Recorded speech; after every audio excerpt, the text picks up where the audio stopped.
I want to pivot here because the Obama administration today released its national security strategy. It had been due years ago, but they finally released it today. And here's what National Security Advisor Susan Rice said in a speech.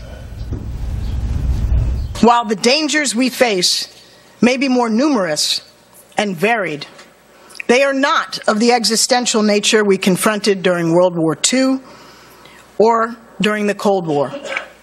We cannot afford to be buffeted by alarmism and a nearly instantaneous news cycle. Charles, what do you make of Rice's speech and of this 29-page document, the National Security Strategy?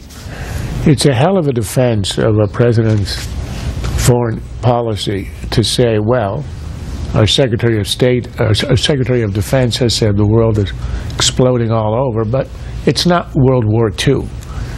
Yes, it's not World War II. It's the 30s. It's not the 40s. What we have is a threat spreading and growing around the world, of which this administration either doesn't recognize the threat or doesn't want to admit it, is pretending it doesn't exist, and will not actually even name it. And at the same time, it's negotiating a deal with Iran that everybody who's looked at it knows has already conceded that Iran would be a threshold nuclear state. And this is a state that is constructing intercontinental ballistic missiles. Now, Iran does not need an ICBM to attack Israel. It's a few hundred miles. There's only one reason for an ICBM: to hit another continent, to hit the United States, and you don't place dynamite on the tip of an ICBM.